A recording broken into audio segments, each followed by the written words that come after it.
오늘 또 고맙습니다. 저는 교실을 떠난 구호교사 박전현입니다. 어, 우리 모두가 알고 있는 세만식의 태평천하입니다. 일제강점기를 태평천하라고 믿는 윤직원을 풍자하고 있는 소설입니다. 도움되는 자료 만들어 보겠습니다. 구독, 공감 부탁합니다.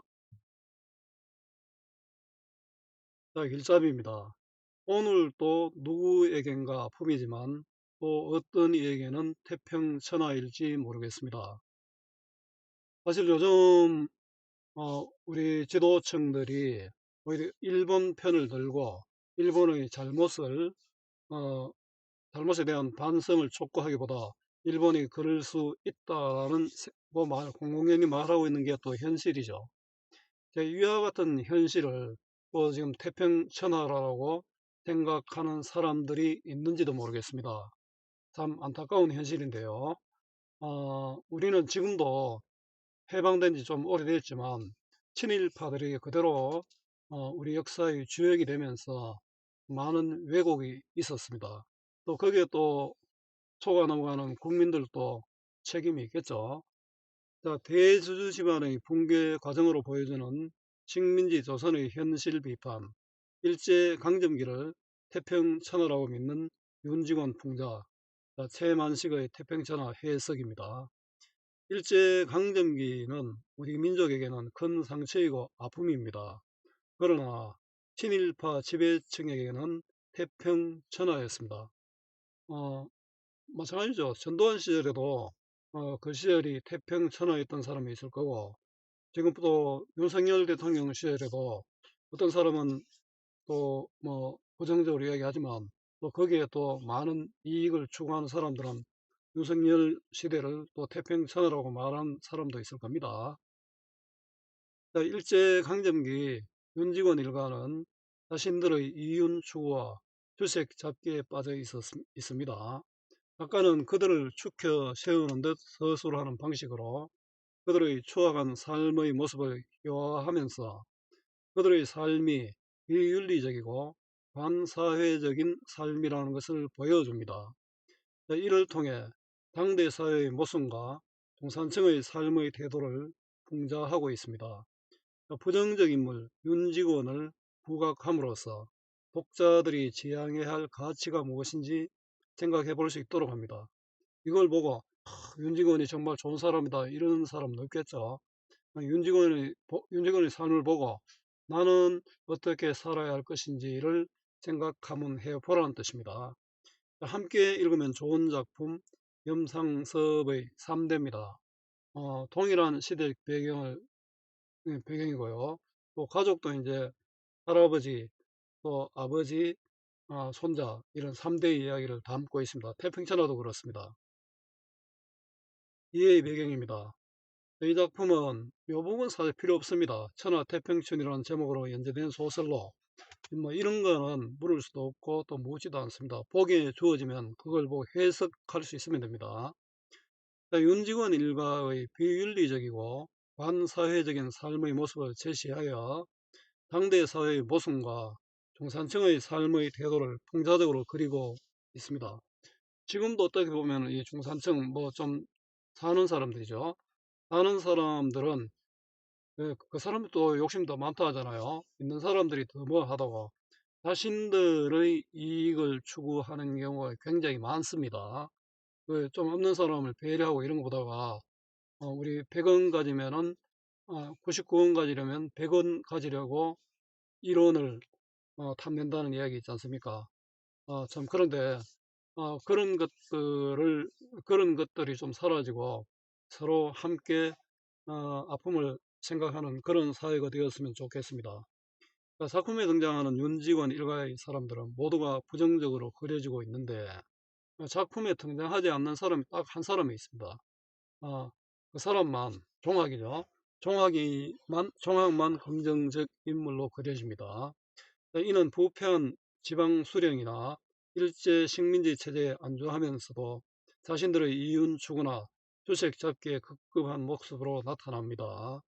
작가는 이런 그들의 모습을 전면에 내세워 한바탕 축켜 세우듯 서술하는 방식으로 그들의 추악한 삶의 모습에 대한 기하를 시도합니다. 자, 작품 줄거리입니다. 친일파 대주주인 윤직원 영감은 구한 말에 아적대에게 아버지를 잃은 경험이 있습니다. 자, 이런 집안 내력으로 인해 윤직원은 일제의 권력과 결탁하여 고리 대금업으로 재산을 늘리고 그것을 지키는 데 급급해 합니다. 돈으로 족보를 사서 만들고 기생춘심에게 흑심을 품기도 하지만 궁극적인 관심은 재산을 늘리고 지키는 일이므로 손자들이 군수가 되면은 가문의 영광이잖아요. 또 경찰서장이 되면 재산을 지킬 수 있다고 생각하잖아요. 뭐 요즘도 마찬가지로 요즘도 이제 우리 뭐 검찰이 지금 한 역할을 보면은 검찰이 뭐 서민들을 위해서 하는 것 같지는 않습니다. 경찰서장이 되기를 열망합니다. 그러나 아들 창식은 노름에 빠져 재산을 탕진하기만 하고 장손인 종수는 주색에 빠져 방탕한 생활을 이어갑니다. 경찰서장이 될 것이라며 가장 기대를 걸었던 둘째 손자 종학은 일본 유학 중 사회주의 운동으로 피감됩니다. 화적패 등에게 재산의 위협을 받을 일이 없는 일제 치하를 태평천하로 생각하는 윤직원 영감은 종학의 형태에 분노하며 좌절합니다. 한눈에 보기입니다. 인물 전형입니다. 윤직원 중심인물입니다.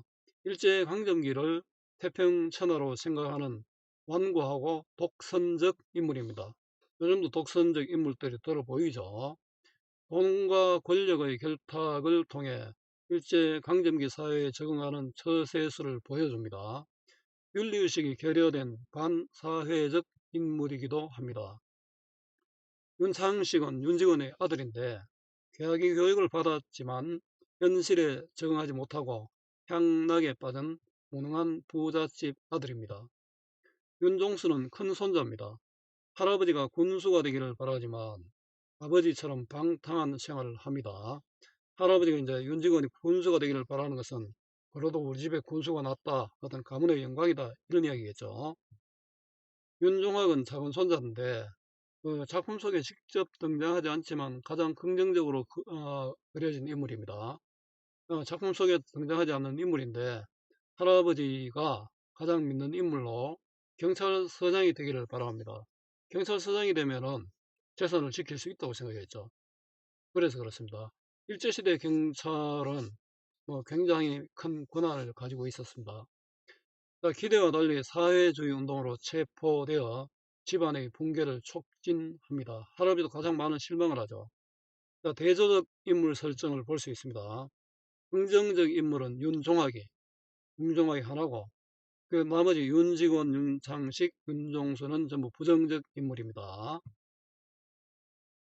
사건을 정리해 보겠습니다. 발단은 윤직원은 인력거를 타고 와서는 그 삭을 깎으려 하고 나이 어린 기생과도 사귀입니다. 좀 그렇습니다만은 이 어린 기생이 윤직원의 손자하고도 또 사귀입니다.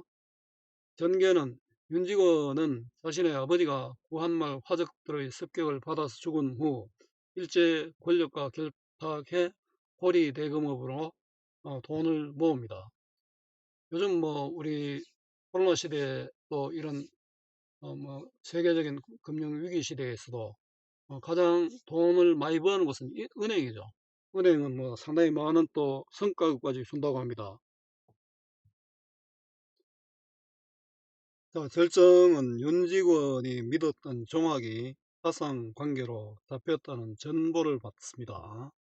결말은 충격을 받은 윤직원은 이런 태평천하에 사회주의 운동을 하는 손자에 대해 분노합니다. 자, 태평천하 감상하기입니다. 태평천하는 사실은 일제치하잖아요. 반어적 명명이죠. 친일 지주에게는 좋은 시절이었습니다. 반대로 제목을 붙였으니까 반어적 명명이고 또 이것을 통해서 당시를 풍자하고 있습니다. 반어적 제목의 예는 운수 좋은 날. 운수 좋은 날은 사실은 가장 운수가 나쁜 날이잖아요. 아내가 죽은 날이니까. 돈을 벌었다고 운수 좋다고 생각했는데 집에 오니까 아내는 죽었잖아요. 화수분. 화수분은 아무리 써도 재물이 줄지 않는다는 뜻인데 굶어서 죽게 되죠. 자, 뽑은 줄거리입니다. 서울에서 대주지인 윤직원은 자신이 소작인에게 자선을 베푼다고 생각하는 구두쇠로, 윤직원은 일제강점기 신흥지주를 대표합니다. 당시는 유교적 가치관이 몰락하는 그런 시절이었습니다. 무한 말에 아버지가 화적은 도둑입니다. 도둑에게 죽은 아픈 과거 때문에 악착같이 돈을 모아 자신의 재산을 지키려고 애를 씁니다. 그래서 일본인들이 자신을 보호해 주는 것을 진심으로 고맙게 여기며 경찰서 무도장을 짓는 데에도 기부를 하고, 윤직원은 윤직원의 관심사는 양반을 사고 족보에 도금을 하고 손자 종수와 종학을 군수와 경찰서장이 되게 하는 가문을 빛내는 것입니다. 종수가 군수가 되면 우리 집에 군수가 났다. 종학이 경찰서장이 되면은 또 재산을 지킬 수 있다고 생각했겠죠. 가족관계. 그러나 윤직원의 아들인 창식은 노름으로 가산을 탕진하였으며 군수를 시키려던 손자 종수도 방탕한 생활을 하고 시집간 딸마저 소박을 맞아 집으로 돌아와 함께 살고 있습니다. 그래서 윤직원은 남은 기대는 오로지 일본으로 유학을 간 손자 종학입니다. 윤영구가 윤직원 아버지입니다. 윤직원이 있고 아들이 윤창식이고, 윤창식이 아들이 종수와 종학이고, 종수의 아들이 경손입니다. 제가 앞에서 잘못 이야기한 게 있는데, 이 경손은, 어린 경손이가 굉장히 조금 그렇습니다. 자기 할아버지, 어, 자기 할아버지하고 윤직원의 여자친구와 사귀고 있는 그런 모습을 제가 본 것 같습니다. 윤직원은 부인 오씨가 있고 춘심이라는 또 기생, 15살째 기생이 있습니다. 15살 기생하고도 또 사귀고, 도덕적으로는 그렇죠. 딸 서울 아들, 또 서울 아씨가 있고, 서울 아씨 아들이 태식이 이렇게 이어집니다. 자, 중요한 거는 이제 윤직원, 윤창식, 윤종수, 윤종학, 윤경손, 요 인물들이 되겠죠. 자, 망진자는 호야니라. 망진자는 우리 한 진나라를 망한 것은 호야다. 호. 이게 이제 이건 뭐냐면 호라는 걸 진나라를 망한 건 오랑캐라고 생각하고 진시황이 천리장산을 쌓았잖아요. 그런데 진나라를 망하게 한 것은 진시황의 아들인 호야, 이름이 호야였습니다. 이름이 호라는 그런 뜻입니다. 윤직원을 망하게 한 것은 바로 윤직원의 자손 종학이다라는 그런 뜻입니다. 일찍이 윤직원은, 이거는 돈으로 산 벼슬 이름입니다. 윤직원은 이렇게 이름을 중시했죠. 그는 소시적 윤두꺼비는 우스꽝스러운 별명이죠. 별명이 두꺼비라고 했습니다. 뭐 가난하고 이랬으니까 그랬겠죠. 그 우스꽝스러운 별명을 통해서 윤직원을 희화화하고 있잖아요. 이건 풍자의 효과가 있습니다. 자기 붙인 말대가리도 그렇지 않습니까? 윤영구가 화적 손에 무참히 맞아 죽은 시체 옆에 서서 노적이 촛불판하고 화강이 충천한 하늘을 우러러. 노적은 곡식을 쌓아놓은 것인데 화강은 불빛이잖아요. 하늘을 우러러서 이놈의 세상 언제나 망하려느라. 그게 망해가 이제 조선이 일제 강점기가 되니까 자기는 태평천하라고 생각한 거죠. 우리만 빼놓고서 망해라. 윤직원의 비도덕적 이기적 태도가 드러납니다. 하고 부르짖은 적이 있겠다요. 자, 요 있겠다 이런 건 판소리 사설조 문체입니다. 그 서술자가 직접 개입하여 인물을 평가하고 있죠. 이렇게 함으로써 이제 서술자가 독자와 가까운 위치에서 작중 인물을 조롱하게 됩니다. 이미 반세기 전, 그리고 그것은 우리만 빼놓고 다 망해라 하는 거. 당시에 나한테 불리한 세상에 대한 격분된 저주요, 겸하여 웅장한 투쟁의 선언이었습니다. 현재 일제강점기가 대조되는 상황이죠. 그래서 빨리 망해라 했는데 망했으니까 윤직원은 일본이 또 자기한테 유리하게 해주니까 고마웠겠죠. 윤직원의 행위를 풍자하고 지금 비꼬고 있는 것입니다. 투쟁을 선언한 이유는 누구도 아버지를 보호해주지 못했기 때문이라고 생각했습니다. 해서 윤직원 영감은 과연 승리를 했겠다요? 그런데 승리를 했겠다요? 근데 승리는 아니겠죠. 결국 자기도 손주로부터 배신당하잖아요. 자, 그런데 뭐 다른 일이 있겠죠. 자, 윤직원의 과거의 모습을 이렇게 제시했습니다. 식구들은 아버지 윤직원 영감이 보기가 싫은 걷는 방 고씨만 빼놓고, 고씨는 윤창식의 아내입니다. 이 아버지가 윤직원 영감이 보기 싫은 걷는 방 고씨, 영감이 고씨를 싫어하겠죠. 서울아시 태식이 뒤처의 두 동서 모두 안방에 모여 종수를 맞이하는 예를 표하고, 서울아씨와 태식이는 윤종수의 이복 동생들입니다. 예를 표하고 인사했습니다. 윤창식이가 지금 온 것 같습니다. 그들의 옹이 아래 옹이는 주위를 둘러싸고자 윤직원 영감과 종수는 각기 아랫목과 뒷벽 앞으로 갈라 앉았습니다. 방금 점심 밥상을 받을 참입니다. 자, 요런 것도 판소리, 사설조, 문체가 됩니다. 자, 점심을 먹기 위해 모인 식구들입니다. 너 경손애비 부디 정신 차리라. 경손애비는 큰손자 종수입니다. 윤직원은 종수는 군수가 되기를 바라고 있죠. 근데 이 종수도 타락하고 할아버지로부터 돈을 빼갑니다. 종수의 아들, 경손애비는 종수가 큰손자 이제 종수의 아들인 경손애비, 이 종수를 이야기합니다. 증손자 경손은 어린 기생과 교제 중입니다. 부디 정신 차리라.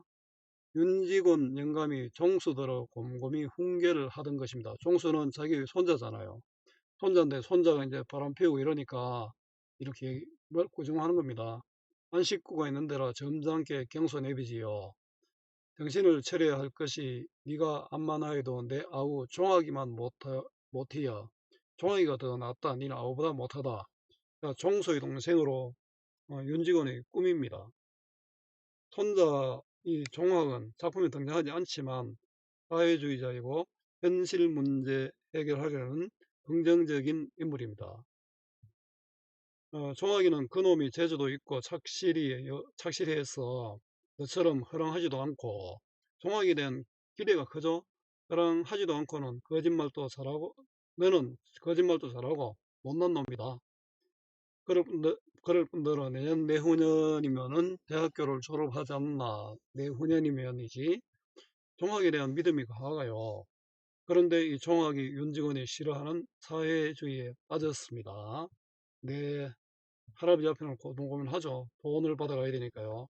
그렇지, 응, 그래. 내후년이면 대학교 졸업을 하고 나와서 3년이면 아직은 기껏 그 힘이나 정도가 미치는 데까지입니다. 4년 찌들어 나면은 그놈은 지가 목적한 경찰서장입니다. 요새 그 목적이란 소리 잘 쓰더구나. 응, 목적은 경부가 되어 가서, 경부는 경찰 간부입니다. 경찰 간부가 되어 갖고서 일제시대 때 경찰들은 지 마음대로였죠. 많은 사람들이 거론해서 죽어갔습니다. 경찰서장이 된단 말이다. 응, 알겠어. 경찰서장. 윤직원의 구체적 희망입니다. 이렇게 경찰서장이 되면은 재산을 지킬 수 있잖아요. 종수가 군수가 되면은 가문의 영광이고 또 재산도 지키고 이래 되면 좋겠죠. 윤직원한테는. 네. 그런 인계로 너도 정신을 바짝 차리 갖고서 어서 군수가 돼야 않겠나. 신분 상승을 기대하는 거죠. 또 이것도 또 가문을 유지하는 방법입니다. 윤직원의 관심은 재산과 가문에 있습니다.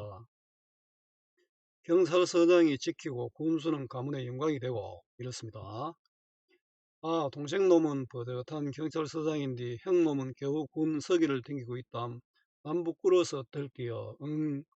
글씨 군수 되고 경찰서장 되고 하면은 너들 좋고 너들 호강이지 뭐 그 호강 날 주나. 표면적으로는 손자들 호강이지만 이면적으로는 권세, 신분 상승, 집안 유지를 바라는 거죠. 내가 이렇게 아등아등 잔소리를 하는 것도 다 너들 위하여서 그렇지. 아등아등은 애를 쓰며 사실은 윤직원 자신을 위해서죠. 나는 파리 족통 많지도 상관없어야 알아듣냐? 파리족통은 파리발, 파리발이죠. 파리발 조그만하잖아요. 나는 전혀 상관없다. 네. 그놈 종학이는 참말로 썩었어. 그놈이 어려서부터도 원언이 나를 자별하게 따르고 그놈 종학이죠. 자별하게는 원언이는 워낙 자별하게는 특별하게 나를 따랐다. 재주도 있고 착실하고 커서도 내 말 잘 듣고 내가 그놈 하나는 꼭 믿는다. 꼭 믿어. 작년 올로 들어서 그놈이 돈을 어찌나 희피 쓰기는 하는가 보더라마는 희피 예쁘게 돈을 하면 사회주의 운동 때문에 돈을 많이 가져갔겠죠. 그것도 하기사 내게다 대면은 안 쓰는 심이지. 네가 더 많이 쓴다. 이 종수도 이제 바람 피우고 하느라고 돈도 많이 쓰죠. 너한테 대면 더 많은 셈이지. 아내 자식이 너처럼 허황하지만 말고서 자, 제 줏대만 실을 양이면 돈을 좀 써도 괜찮은 법이여. 자, 자기 생각만 뚜렷하면 주관만 뚜렷하면 돈 써도 된다. 그래서 지난달에도 500원 꼭 쓸 때가 있다고 편지하였길래 말도 않고 보내주었다. 종학에 대한 애정과 신뢰, 또 종수에 대한 훈계죠. 종학에 대한 기대를 가진 윤직원의 모습입니다. 마침 이때 마당에서 햄햄 점잖은 밭은 기침 소리가 납니다. 밭은 기침 소리는 병이나 버릇으로 자주 하는 기침입니다. 창식이 윤주사가 조금 아까야 일어나서 창식이는 윤직원의 아들이죠. 주사입니다, 주사. 이건 아마 그 하는 일이 주사 일을 하고 있는 것 같습니다. 근데 윤창식은 현실 부적응자입니다. 또 향락적이고 퇴폐적인 삶을 삽니다. 간밤에 동경서 전보 때문에 억지로 큰덱 행보를 하였던 것입니다. 이 전보는 사실의 전달입니다. 종학이 오탑니다. 종학이 붙잡혔다는 전보를 가져왔습니다. 이건 미래를 암시하고 있고요. 윤직원의 몰락입니다. 또 사건의 반전이죠. 윤직원이 앞에서 지금 종학이에 대한 기대를 투말했잖아요. 근데 그 윤직원의 꿈이 좌절되는 것입니다. 인물이 제시되고 있습니다. 종학의 인물 성격이 지금 제시되었습니다. 윤주사는 토방으로 내려서는 아들 종수들어 언제 왔느냐고. 토방은 방문 앞 마당보다 높은 흙바닥이 토방입니다. 침상이 아른 채를 하면서 역시 토방으로 내려서는 침상이는 대수롭지 않게 아른 채를 하면서 토방으로 내려서는 두 며느리의 탐가로운 무언의 인사와 며느리가 둘이가 있습니다. 종수가 있죠. 자, 종수와 종학의 아내입니다. 조심스러운 무언의 인사와 이거는 예를 차리는 그런 인사죠. 마루까지만 나선 이복동 누이 동생 서울아시의 입인사를 받으면서 윤직원의 삶의 단면들을 다 나타나죠. 윤직원이 이제 바람 피워서 다른 데서 나왔다는 이야기 아닙니까? 방으로 들어가서는 부친 윤직원 영감한테 절을 한 자리 구부리고서 아들 종수한테 한 자리 절과 이복 동생 태식이한테 경례를 받은 후 비로소 한 옆으로 꿇어 앉습니다. 내가 서쪽에서 떠갔구나. 예상치 못한 일이 일어났다. 창식이 집에 잘 오지 않는다는 뜻이기도 합니다. 창식이 못마땅해서 또 이렇게 말합니다. 윤직원 영감은 아들의 이렇듯 부르지도 않는 걸음을 더욱 안방에까지 들어온 것을 이상타하고 꼬집는 소리입니다. 이 꼬는 부지리도 않았는데 찾아와서 그렇습니다. 뭐 타러 오냐? 돈 달라러 오지. 이건 부정적으로 생각하고 있는 거죠. 이것도 적대감이 나타나고요. 나무람, 오중, 못마땅함이 나타납니다. 동경서 전보가 왔는데요. 전보는 새로운 사건의 계기가 됩니다. 지체를 바꾸어 윤조사를 점잖고 너그러운 아버지로 윤직원을 영감을 속사납고 경망스러운 아들로 불러놓았으면 꼭 맞겠습니다. 지체는 지위나 자리죠. 아들은 점잖고 아버지는 경박하다. 창식은 점잖고 윤직원은 경박하다. 이렇게 얘기하는 거죠. 어술자의 이거는 풍자적어죠. 비꼬고 있잖아요. 어술자가 개입하여 직접적 평가합니다. 이런 거 우리 편집자적 논평이라고 합니다. 동경에서 온 전보를 가져온 창식입니다. 동경서 전보 종학이 놈이 경시청에 붙잡혔다고요. 종학이는 윤직원이 경찰서장이 될 것이라고 기대한 손자입니다. 가문을 지켜줄 것이라고 기대했는데 충격받은 윤직원입니다. 기대가 컸기에 실망도 큽니다. 외치는 소리도 컸거니와 엉덩이를 꿍 찢는 바람에 하마 방구들이 내려앉을 뻔했습니다. 네, 과장법이고 또 해학적 표현이죠. 종학 소식에 놀라는 윤직원입니다. 모여선 온 식구가 제각금 정도에 따라 제각기 놀란 것은 물론이고요. 윤직원 영감 마치 묵직한 몽치로 뒤통수를 얻어맞은 양, 몽치는 몽둥이입니다. 정신이 멍해서 입을 벌리고 눈만 휘둥그레했지 한동안 말을 못하고 꼼짝도 않습니다. 충격받은 윤직원의 행동입니다. 그러니까 이윽고 으르렁거리면서 잔뜩 쪼글거리고 앉습니다. 윤직원의 행위를 이건 동물처럼 표현했죠. 동물적으로 표현했다. 윤직원의 자기 방어 의식입니다. 그 웬소리야 응응 그 웬소리야 응응 그놈 동무가 친 전보인가 본데 전보가 돼서 자세히는 모르겠습니다. 그놈은 종학이죠. 종학은 윤주사의 아들이고 윤주의 직원의 손자입니다. 윤주사는 족비 호주머니에서 간밤의 전보를 꺼내 부친한테 올립니다. 윤직원 영감은 채에듯 전보를 받아 슥 들여다보더니 커다랗게 읽습니다. 물론 문은 일문이니까 몰라보고 윤주산의 서사 민서방이 번역한 그대로지요. 서사는 석입니다. 이 순간에도 윤직원의 무지를 또 풍자하고 있네요. 이 최만식 참 대단한 사람이죠. 요즘 이런 작가들이 좀 있었으면 좋겠습니다. 종학의 비금 소식에 놀란 윤직원입니다. 종학 사상관계로 경시청에 비금 붙잡혀갔다는 거죠. 수색안에 잡혀갔다는 겁니다. 이게 무슨 소리다냐. 윤직원은 아직 상황을 모릅니다. 종학이가 사상관계로 경시청에 붙잡혔다는 뜻일 테지요. 아들이 풀이해줍니다. 사상관계라니. 그놈이 사회주의에 참여를 윤직원이 싫어하는 사회주의 운동에 참여했죠. 자기 아버지가 불황당패 사회주의자들한테 맞아 죽었다고 생각하고 그걸 화적패를 했지 않습니까? 그런 운동에 참여를 했으니까 뭐 당연히 있을 수 없는 일이죠. 자, 윤직원이 더욱 분노하는 계기입니다. 의연 아까보다 더 크게 외치면서 벌렁 뒤로 나동그라질 뻔하다가 겨우 몸을 가눕니다. 저도 웃어서 좀 웃었습니다. 윤직원이 사회주의 운동이라는 말에 더 큰 충격을 받았습니다. 윤직원 영감은 문제에는 몽치로 얻어맞은 것 같이 멍했지만 이번에는 앉아있는 땅이 지하물 해서 수천 길 밑으로 꺼져가는 듯 정신이 아찔했습니다. 지하물에서는 땅이 가라앉음입니다. 그러나 그것은 결단코 자기가 믿고 사랑하는 종학의 신상을 여기에서가는 걱정해서가 아닙니다.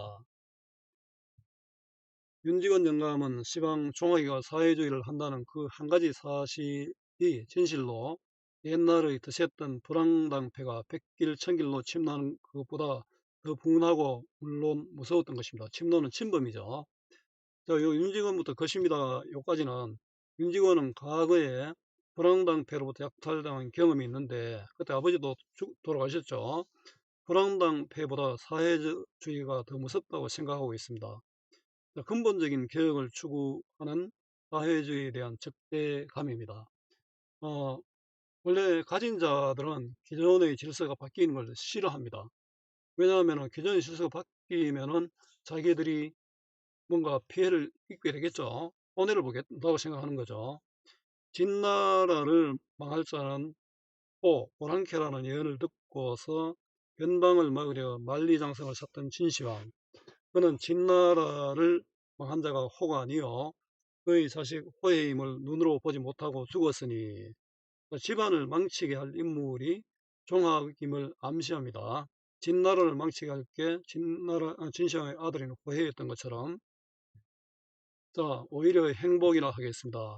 진시황보다 윤직원이 불행하다. 윤직원은 믿었던 종학으로부터 배신당했지만 진시황은 호해가 진나라를 망하는 것을 보지 못했기 때문에 그렇습니다.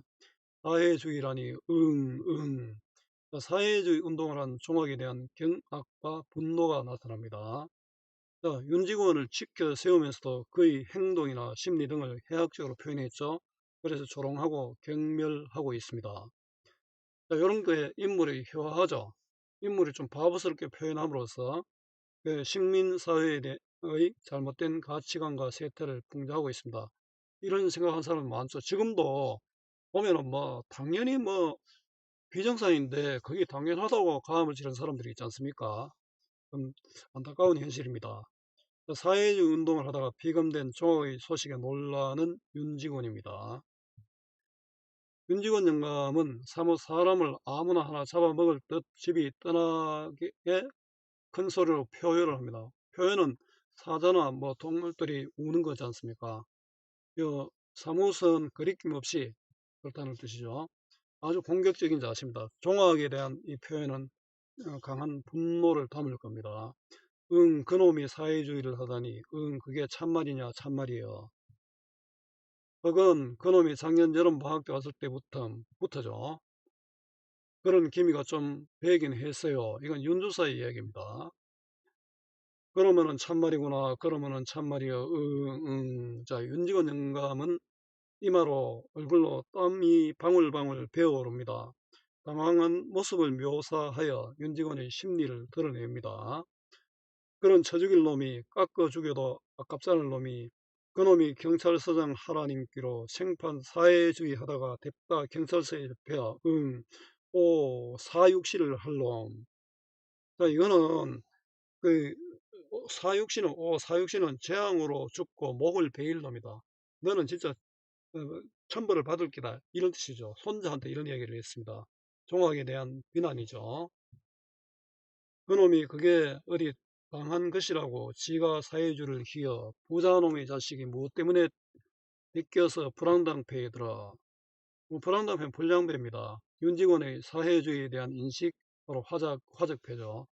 요즘도 보면은 뭐 우리 뭐 대통령이라는 사람이 노동자에 대해서 뭐 그렇고 좀 그런 점이 있었죠. 북한의 핵무기보다 더 심하다 이런 이야기도 한 적도 있는 것 같던데 나라가 재산을 지켜주지 못했고 화적패에게 당했기 때문에 이들을 불황당패라 생각하는 겁니다. 근데 일제는 재산을 보호해 주잖아요. 오히려 자신을 도와서 돈을 벌게 해줬죠. 사회주의는 빈부의 차이를 없애려고 합니다. 따라서 화적패 같은 불안당이 되는 겁니다. 사회주의가 뭐 다 맞은 것은 아니죠. 그렇지만 요즘은 자본주의나 어떤 자본주의라도 사회주의적 요소를 가지고 있지 않는 나라는 없습니다. 우리나라도 마찬가지입니다. 아무도 숨도 크게 쉬지 못하고 고개를 떨어뜨리고 듣기 아니면 앉았을 뿐 윤직원 영감이 잠깐 말을 그치자 방안은 물을 친 듯 조용합니다. 사회주의에 대한 윤직원의 반감입니다. 오죽이냐 좋은 세상이여 오죽이냐. 자, 식민지하에 대한 윤직원의 가치관이 드러납니다. 윤직원은 시대 역사의식을 결여한 반민족적인 인물입니다.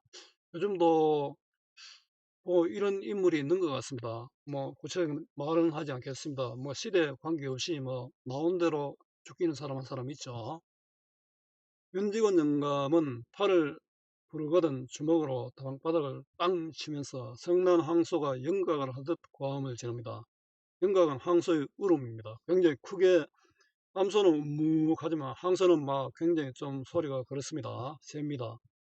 화적패가 있더냐 불황당 같은 수정들이 있더냐 재산이 있대야 도적놈의 것이요 목숨은 파리 목숨 같은 말세는 다 지나가고 자 봐라 보아랍니다. 자, 옛날에는 이런 세상이었지만 지금은 그렇지 않다는 거죠. 거리거리 순사요 골골마다 공명한 정치 오죽이나 좋은 세상이요. 뭐 전두환 시절이 또 이랬다는 사람들도 있죠. 남은 일본입니다. 동병을 하여서 군사를 동원해서 우리 조선놈 보호하여 주니 오죽이나 고만 세상이여 제거 지니고 앉아서 편안하게 살 태평세상 이걸 태평천하라고 하는 것이여 태평천하. 자, 이거 반어적 명명이죠. 윤직원의 현실 인식입니다. 친일 지주에 대한 부정적 인식을 이렇게 해서 풍자적으로 제시했습니다. 그런데 이런 태평천하에 태어난 부잣집 놈의 자식이 더군다나 왜 지가 떵떵거리고 편안하게 살 것이지 어찌서 지가 세상 망쳐놓을 불황당패에 참석을 한단 말이여. 윤직원은 일제의학과 수탈을 보호라고 생각하고 있죠. 일제강점기 현실을 태평천하로 인식하는 윤직원입니다. 땅바닥을 치면서 벌떡 일었습니다. 분노한 윤직원의 모습입니다. 그 몸짓이 어떻게도 요란스럽고 골갈한지 금방 발광 미치는 거죠. 미친 행동인가 되는가 미치는가 싶습니다. 아닌 게 아니라 무엇은 가군 식구들이죠. 방바닥 치는 소리에 놀랐지만 그 어른이 혹시 상성은 본래의 성질을 잃어버린다. 미쳤다는 뜻이죠. 미치지 않았는가 하는 의구의 눈빛이 눈에 나타남을 가리지 못합니다. 착착 깎아 죽일 놈.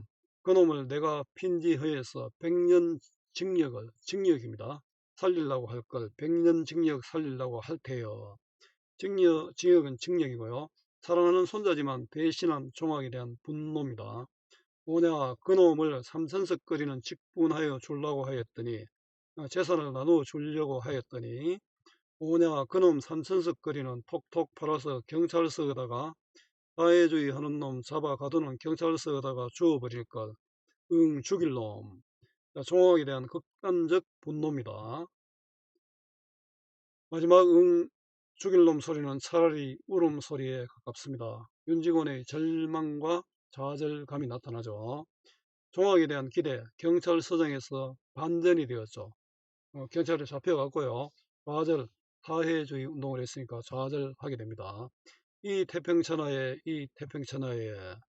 쿵쿵 발을 구르면서 마루로 나가고 꿇어앉았던 윤주사와 종수도 따라 일었습니다. 윤주사는 종학의 아버지고 종수는 종학의 형이죠.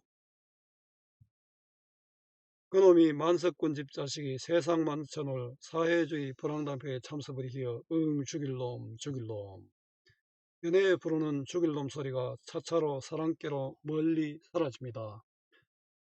그럼 몹시 사나운 그 표효가 뒤에 쳐져 있는 가군들의 귀에는 어떤지 암담한 여운이 스며들어. 암담한 여운.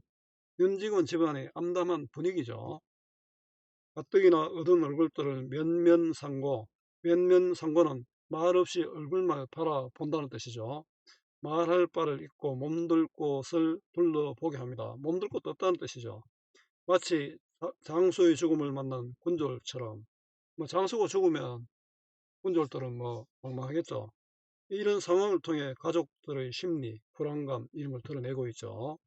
종학을 저주하며 분노하는 윤직원과 불안한 가족들입니다. 자, 정리해 보겠습니다. 중편소설, 사회소설, 풍자소설이고 가족사 소설입니다. 가족의 이야기를 다루고 있다는 거죠. 성격은 비판적이고 풍자적이고 또 해학적입니다. 풍자 비꼬는 거고 해학은 웃기는 거잖아요. 주제는 개화기에서 일제강점기에 이르는 윤직원 일가의 타락한 삶과 몰락의 과정입니다. 일제강점기 중산층의 타락한 삶과 세대 간의 갈등으로 인한 몰락입니다. 부정적 인물들을 통해서 파악한 일제강점기 타락한 삶에 대한 비판입니다. 특징입니다. 배경은 1930년대 서울이고요. 시점은 전지적 작가 시점입니다. 윤직원 집안의 세대 간의 가치관 차이로 인한 갈등이 나타나고요. 아버지와 아들, 또 할아버지와 손자 이런 관계가 나타납니다. 반어법과 인물의 효화를 통해 제목 자체가 반어적으로 얘기하죠. 인물의 타락한 현실 인식을 드러냅니다. 비유법과 과장법으로 인물의 행위를 해학적으로 표현하고 있고요. 방언과 비속어 사용으로 사실감, 현장감을 줍니다. 판소리 사설제 문체로 인물을 바라보는 서술자의 부정적 시각이 드러납니다. 경어체 입니다, 씁니다 문장은 말을 건네는 방식으로 독자와의 거리를 좁히면서 인물에 대한 풍자와 조롱을 극대화하고 판소리 청자처럼 독자와 가까운 거리에서 인물을 서술하고 있습니다. 서술자가 개입하고 있습니다. 독자와 작중 인물의 중간에 서서 서술자가 인물과 사건에 대한 작가의 생각을 적극적으로 드러냅니다. 풍자적 수법, 겉으로는 오타가 있네요. 칙해 세우지만 실제로는 객관시키는 반어적 표현으로 인물의 추악함을 드러냅니다. 활동하기는 문제은행 활용하시면 됩니다. 수고 많았습니다. 내가 살아있는 한 좋은 자료로 보답하겠습니다. 네이버 구글 다음어디서나 검색은 박전현입니다.